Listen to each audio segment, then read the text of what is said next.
Welcome to Unfuck Your Brain. I'm your host, Cara Lowenthal, Master Certified Coach and founder of the School of New Feminist Thought.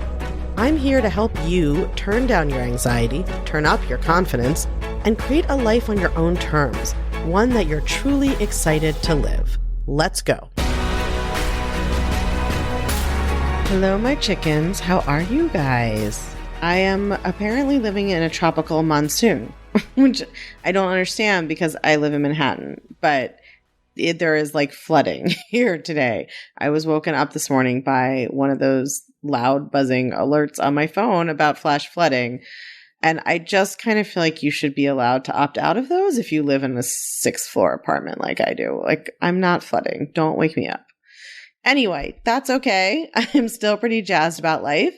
I am safe. I am dry. I have iced coffee. Apparently my apartment is not flooding. I think we're going to be okay. And I am kind of still jonesing on my energy from yesterday. So yesterday I had a few client and consultation calls, and it was just one of those days that like blew my mind. So first I did a coaching call, and I had the gift of a really vulnerable and willing client who shared her past experience of sexual trauma with me. And she'd been carrying this heavy burden with her for years, and it was really impacting her current relationships and her connection to herself too. You know, she was doing what a lot of survivors do, I think, which is trying to keep herself safe by disappearing and hiding. And, you know, I was just really kind of, I don't even know what the right word is. Maybe it's like honored, but she just really was open with me and allowed me to go deep with her quickly. And we really rewrote her story about her past and about how she could feel safe now in a pretty short session. It was really powerful. And one of the things we talked about, which I should probably do a whole podcast about at some point, is the idea that being safe is just a feeling created by your thoughts. I've been thinking about that a lot recently, about all the different ways that we kind of try to create the feeling of safety for ourselves by accumulating boyfriends or money or friends or family members or pillows, right? Or like whatever it is that we think will make us feel safe. So I'm definitely adding that to the list. I think we have to talk more about that, although that's not going to be today's topic. So I did that session with her, and I think that was really amazing. And then I also did a few consultation calls with new clients, and I had one in particular that just really reminded me why I do this work. Like when I talk to one of you who like has loved the podcast and resonated with everything in it and is scared about whether she can change, but is really willing to be brave and try, it's just truly such a gift to be the guide on that journey, right? It's a funny thing because like I remember how impossible and treacherous the journey seemed. I remember not being sure if I would make it, if really my brain could change. I just had so much doubt and fear and confusion. And my coach was able to hold the space for me. And now I do that for other people. And it's just such a funny contrast because like, I'm not worried at all. Like, I know that this work works, right? I know that my clients are going to get where they want to go. I know they're going to make it to the other side. They're going to make it up the mountain. They're going to see the change. Their life is going to be so much better on the other side. And so, and they're so tortured about it and they're so worried. And I'm not laughing at them or you. I know a lot of my clients listen to the podcast. I love being there with you, but it is just such a funny thing. Like, I wish I could. Sometimes I just wish I could like connect our brains for a minute and be like, I just want you to see what I see. Like the certainty I have that you are going to be able to think differently and you're going to feel better and your life is going to be so different. You're just not even going to recognize the person you are now. Like, I wish I could just let you see what I see when you're so in it and so in the suffering and the pain and the confusion, the doubt and the fear. So anyway, it is such a kind of gift to be the guide on that journey. And on this consultation call yesterday, the client and we were like vibing so hard that I started developing weird psychic powers. Like, I guessed a couple of totally random things about her life without meaning to. So I would just be riffing and use something random as an example of what might happen to a person. And she would be like, oh my God, that happened to me yesterday. It was really crazy. Like, you guys know I am not a very woo-woo chicken personally. I'm pretty analytical and empirical, but there is something that happens when the vibe is right, that it just flows. That always happens to me with clients who have like listened to the podcast and immediately felt like I was in their brain and that everything I said described what was going on for them. No offense, but if you listen to this occasionally and you're like, meh, whatever, some of this is okay, this lady seems pretty weird, like, then probably we're not soulmates, right? Like, you don't want to be my soulmate either, and that's fine. I'm glad you listen occasionally and you're hearing this. I hope it's helpful. But if you're one of those people who listens to the podcast and like kind of fell weirdly in love with it when you found it, like, that is a sign from the universe to you, telling you that this kind of thought work is what you need to change your life. Or if you don't believe in signs from the universe, it's a sign from the non-lizard part of you that desperately wants you to give it some support and tools so it can shush that lizard up. So I'm saying all of that to kind of let you know that when you're trying to apply these tools and you're trying to learn how to manage your mind and you're thinking to yourself like, oh, does this even work? Like, how do I know? Truly, if you feel called to it, it's the right tool for you. That's as woo-woo as I get, but I really believe that's true. It's just like you might have a physical craving. Like if you are craving iron, if you're craving meat, you might need iron in your diet, right? If you find this work and you're just like, what the fuck? This is blowing my mind. How did I not know this? I need to learn everything about this immediately. This work is for you. Like, people who don't resonate with this work don't respond that way. So you can have some faith in that. It's hard to trust yourself when you don't know how to manage your mind, and most of you don't know how to trust yourselves. But I'm telling you, you can trust that. If you have that feeling about thought work, about the way that I teach thought work, then it's the right work for you. And when your brain and your lizard brain wants to be like, kind of throw in confusion and doubt at you and trying to convince you to like not do thought work and just stay mad at other people and blaming them, right? It's trying to tell you that maybe it doesn't work, or maybe your brain is broken, or maybe you're the one person who can't change. If you feel that pull to this work, then this work is for you. And I don't think it's mystical. I don't think it's like manifestation. I just think, we recognize what we need, and if it like clicks with you, then it's automatically going to work better for you because, you trust it and it makes sense to you. All right. Enough mysticism. That was a long introduction, but I just had a lot to say from my heart and mystical little chicken soul to you guys today. So we're not going to talk about universal vibes. Some of you are like, oh my God, if she starts talking about chakras, I am getting the fuck out of here. Don't worry. I'm not going to talk about chakras. I am going to talk about Greek myth today, totally normal, but for a reason. So I got some emails from some of you after last week's episode that you wanted more teaching on how to actually make a decision. Right? So you understand confusion wasn't real. It isn't real. I'm having a little tense problem today. But so I got these emails saying like, yeah, I get it. Confusion isn't real. I understand it's a lie, but I still don't understand how I'm supposed to make the decision. Like, I'm on board that I should just make a decision, but how?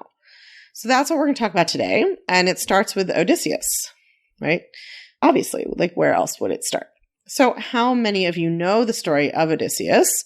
My parents are going to be so thrilled that my Ivy League education is finally coming to bear on my life coach career.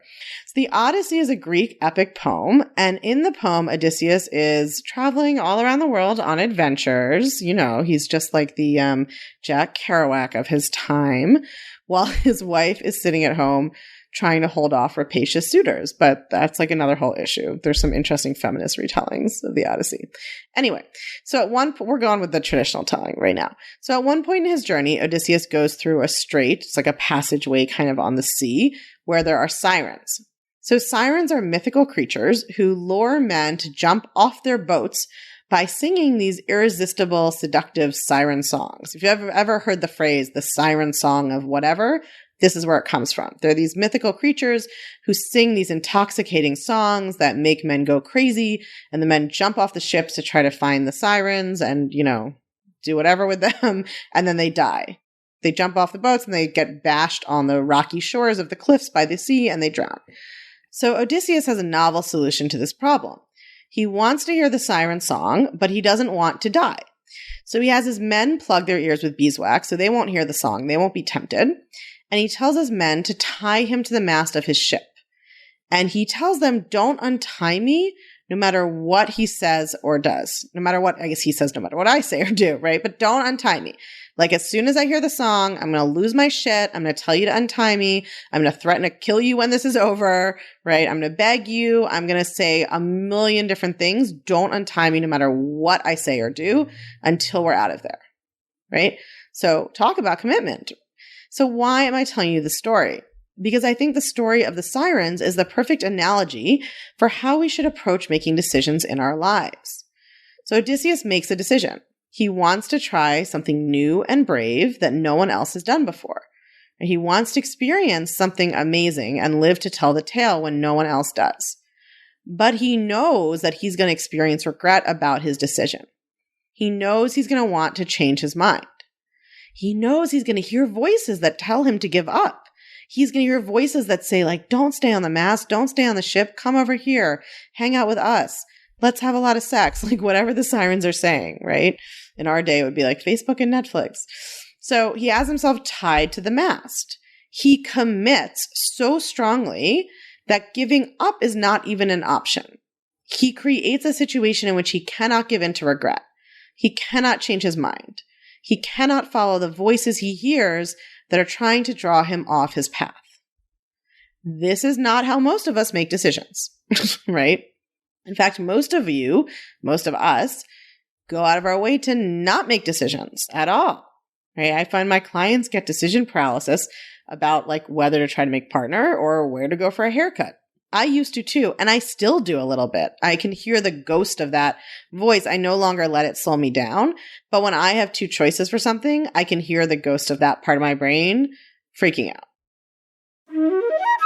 If you worry about what other people are thinking about you, you are not going to want to miss this free training I'm doing called, very relatedly, How to Stop Caring What Other People Think About You. It's fine to want to get along with folks, to want people to have generally a good opinion of you. It's totally human and natural. But we all know that for many women, the fear of what other people think about them can end up becoming all-consuming, and it can really disrupt our self-esteem, our self-confidence, and our relationships with other people because we can't show up authentically and connect intimately and do our best work when we are constantly worried about what other people are thinking. So I am teaching this brand new free training, and it's easy to join us. All you need to do is go to unfuckyourbrain.com/caring or text your email to +1 347 997 1784, and the code word is caring. It's happening June 6th at noon, but there's always a replay, so make sure you sign up. You are not going to want to miss it. So last week we talked about confusion, and I'm talking about decision-making this week because the two concepts go together. The reason that you are unable to make decisions about the future, the reason you have commitment issues, the reason that you go back and forth mentally between different options forever, is that you are afraid. It's not because there are good arguments on either side. It's not because you're confused. We covered that part last week, right? It's because you are afraid. You think you're afraid because you might make the wrong decision. That's why you think you're afraid. But that's not true. You're afraid that in the future, you might have the thought, I made the wrong decision. And then you will feel regret. That's it. You're afraid that in the future, you may have a thought or feeling you don't like. You're afraid of your unmanaged mind. And I talked about this on last week's podcast, right? I'm just giving a kind of brief review of this part in case some of you are skipping around, which is actually totally fine. But if you like this podcast and you didn't listen to last week on confusion, you should go listen to last week on confusion too. You're afraid that you will have the thought in the future that you made the wrong decision. Inability to make a decision stems from believing that you won't be able to manage your mind in the future. All of you are afraid of what you'll think and feel. Now, some of you are saying, no, I'm afraid I won't be able to pay my mortgage. That shit is real. No, incorrect. Your mortgage does exist. Yes, I agree. But not being able to pay your mortgage, meaning not having the money in your bank account to pay the amount of your mortgage, is just a circumstance. In fact, even the phrase not able to pay my mortgage is a subjective interpretation. If you don't have the money in your bank account at any given moment, does that mean you really can't pay it? What if you borrow money? What if you get a loan? What if you cut back elsewhere? What if you get a roommate? Right? You see how the way you phrase what you think are true things actually impacts the emotional weight they have. But regardless, I'm going to give it to you in this hypothetical conversation as a fact that there could be a situation where you can't pay your mortgage. So what? That is not a thing that has to cause any particular thought or emotion. What you are really afraid of is what you will think and feel about that. You are scared that you'll think, I screwed up. I made a mistake. I don't have my shit together. Everyone will know I'm incapable of managing my money. I made the wrong decision. I let my family down. I'm a failure. And so you're afraid that you'll feel guilt and shame. That's what you're afraid of. When you are not making a decision, it's because you are trying to predict what decision will ensure that you avoid feeling fear, shame, or guilt in the future. Which is also hilarious because you are experiencing those feelings now just by imagining them in the future. Your brain doesn't know the difference between having a feeling now and imagining having a feeling in the future. It's all the same. So you're already feeling those things. This is a futile exercise because you can't predict what an unmanaged brain will do. All right, look at your brain right now. You probably think that you feel guilt and shame and anxiety because of wrong decisions you made in the past. But that is a lie your brain tells you. Those feelings are not caused by those decisions, much less by them being the wrong decision. Those feelings are caused by your thoughts, and you would be having them now no matter what decisions you made in the past. Because your brain is used to thinking self-critical thoughts about regret and mistakes. It doesn't matter what you decide. They have nothing to do with reality. You think now, oh, if I went back and made that other decision, I'd feel totally differently now. You would not, because your brain has the pattern of thinking thoughts that create regret and anxiety and self-doubt and guilt and shame. Your brain will think those in any situation we put it in. It has nothing to do with which choice you made. And if you don't learn to manage your mind, it doesn't matter what decision you make now. You'll still have those feelings in the future because you'll still be thinking those thoughts. And then your brain will blame your decisions for them, when really it's your brain's fault. You know those people who are kind of always casting blame on others? That's what your brain is like. Your brain is like, well, I'm not the problem, right? Your brain blames what you did, what you ate, how you look, what you said, what decisions you made. It blames all these other things for your feelings. Anything except for its own flawed thought processes, which are what truly create the problem. Your brain is what creates the problem, but your brain is like, nah, that ain't me. That must be you or those other people's. Anybody else is responsible for this, not me. So here are my favorite set of questions to ask myself when I'm trying to make a decision. If I knew that I could feel however I wanted, what would I choose? If I knew I was not going to feel anxiety, guilt, shame, or regret, which option would I prefer? If I knew I could feel proud of myself and happy and confident, whichever decision I made, which would I choose? If I knew it didn't really matter which I chose, that it wouldn't impact my feelings or well-being, which one sounds more fun? The truth is that under all the fear and anxiety, you do know what you want, but you can't get to it until you clear all that out. I work on this a lot with my clients in Unfuck Your Brain. They start the program having no idea what they really want and no idea how to figure that out. And it's actually quite confusing for a little while when they start to disentangle what other people have expected and try to figure out what they really want. But they learn bit by bit that once they can manage their minds, they can tune in to what they actually want. And even if you can't do that yet, it really doesn't matter. You can still make a decision. This is the weird thing. Your decisions don't actually matter that much. This is very contrary to how we are taught to think about things. But really, it's what you think and feel that determines your experience and your reality. It honestly does not matter that much which job you take or where you live or even who you marry. I'm not saying those things don't matter at all, but what really matters is how you manage your mind. Your decisions are actually much less consequential than you think. Because your mind is what creates your experience of the world and creates all your feelings. And if you have an unmanaged mind, it's going to create the same negative feelings no matter where you are. Now, I've had people hire me who went from job A to job B, back to job A, back to job B, literally, and then hired me in the third try at job A. It didn't matter which job this person picked, right? Their thoughts were the problem. So once you decide what you're going to do, you have to just commit. And this is where Odysseus comes in. All of you want to try to pick the thing Make the decision that will prevent you from doubting it. It's like, I'll know it's the right decision when I just feel great about it and I don't have any doubt. I don't worry about it and I don't feel anxious about it and I don't regret the decision and I don't feel fear. There's no decision that's going to be like that while you have an unmanaged mind, right? With an unmanaged mind, you just got to make a decision and then you got to commit. And even with a managed mind, your brain will scream at you. You are absolutely going to feel doubt and fear and regret. Those are going to come up.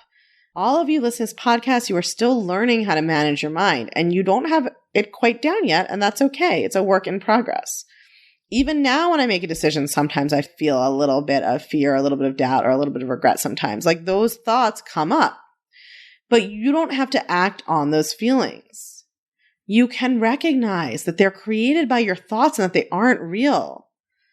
They are the siren song that will dash you on the rocks if you listen to them. They're an illusion, right? The siren song was an illusion. It said to the sailors, if you just jump off your boat, you're going to get to have amazing sex with some kind of mythical creature. Maybe I'm a mermaid. Maybe I'm a lion. Who knows what I am? Right? I don't think that they were mermaids or lions. I forget exactly what the sirens were supposed to be. But it was an illusion, right? It was, if you jump off this boat, you're going to have the best sex of your life with this mythical creature. It's going to be amazing. But it was a total lie. They were just going to die. Your fear and self-doubt and regret, the thoughts that cause that, the thoughts about maybe this is a mistake. What if I'm unhappy? What if I'm terrible? What if I failed?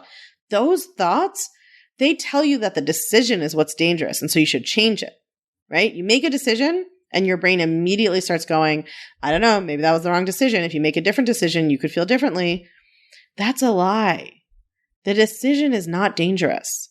Acting on your doubt or fear or regret are what is dangerous. That's what keeps you stuck or going back and forth fruitlessly searching for an option where you won't have to manage your mind. This is a really deep teaching, so I want you to sit with it. You may want to listen to this part more than once. Once you make a decision, you do not change it, no matter what feelings you have, until you have managed your mind to make those feelings at least neutral and preferably positive. You do not change it until you have managed your mind to be able to love the result of whatever decision you made.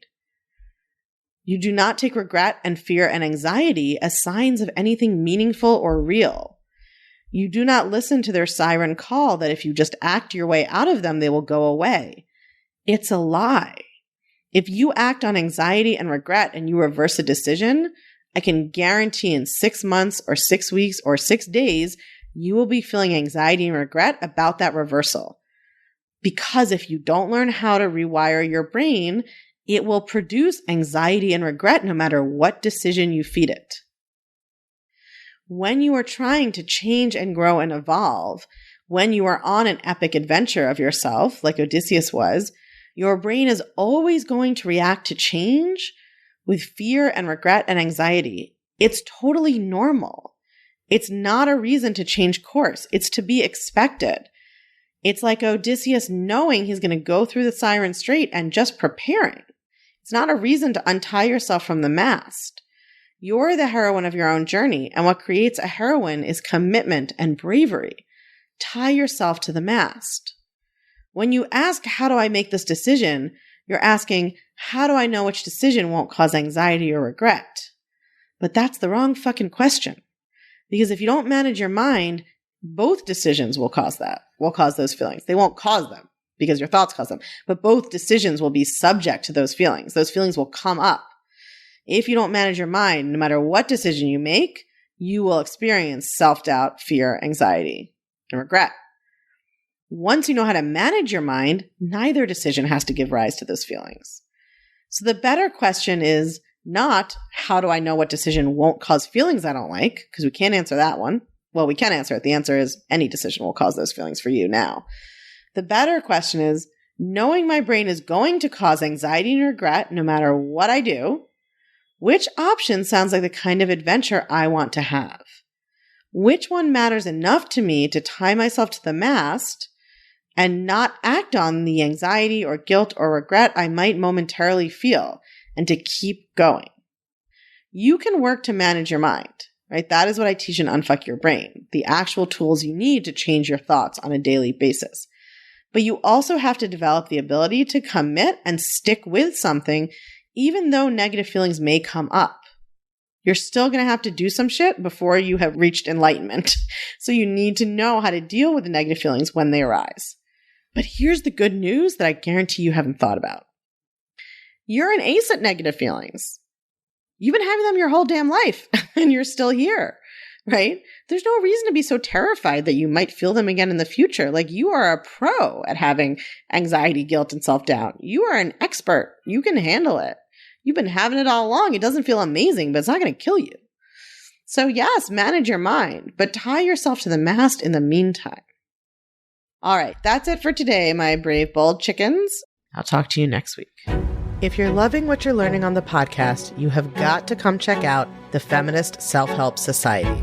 It's our newly revamped community and classroom where you get individual help to better apply these concepts to your life, along with a library of next-level, blow-your-mind coaching tools and concepts that I just can't fit in a podcast episode.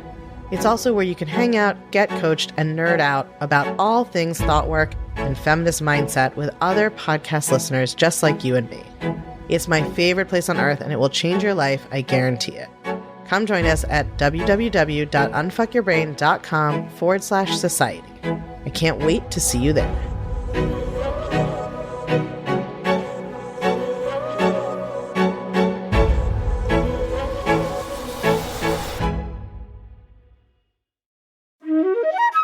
Don't forget, I am teaching my brand new, totally free training, How to Stop Caring What Other People Think, on Friday, June 6th at noon. Totally fine if you can't make it live. There's always a replay, but if you can, you should come because it's going to be interactive. We're going to be doing some coaching exercises, and I'm going to teach you how to retrain your brain to focus less on what other people think about you and more on building up your own confidence so you can go out and be whoever you want to be without spending an iota of your time worrying what other people think about it. Go to unfuckyourbrain.com/caring or text your email to +1 347 997 1784. Code word is caring. I'll see you there.